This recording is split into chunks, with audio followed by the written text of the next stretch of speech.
Chapter 5, Basque and Nicolette by Victor Hugo from the book Les Misérables. He had theories. Here is one of them. When a man is passionately fond of women, and when he has himself a wife for whom he cares but little, who is homely, cross, legitimate with plenty of rights, perched on the code, and jealous at need, there is but one way of extricating himself from the quandary and of procuring peace, and that is to let his wife control the purse strings.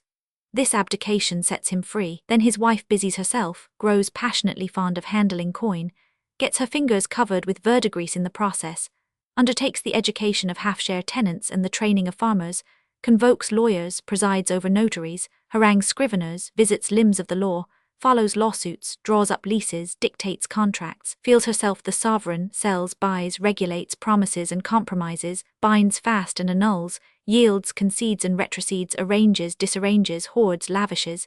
She commits follies, a supreme and personal delight, and that consoles her.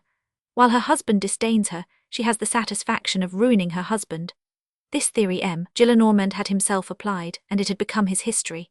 His wife, the second one, had administered his fortune in such a manner that one fine day, when Gillenormand found himself a widower, there remained to him just sufficient to live on, by sinking nearly the whole of it in an annuity of 15,000 francs, 3/4 of which would expire with him.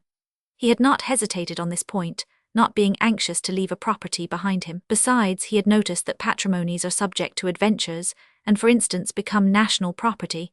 He had been present at the avatars of consolidated 3%, and he had no great faith in the great book of the public debt.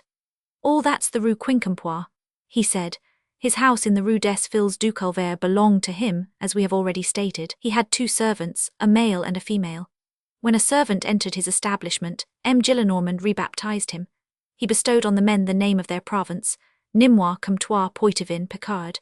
His last valet was a big, foundered, short-winded fellow of 55, who was incapable of running 20 paces, but as he had been born at Bayonne, Gillenormand called him Basque.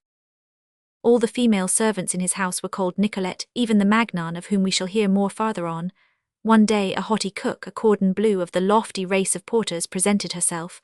"How much wages do you want a month?" asked Gillenormand. 30 francs. What is your name?" "Olympe." "You shall have 50 francs and you shall be called Nicolette."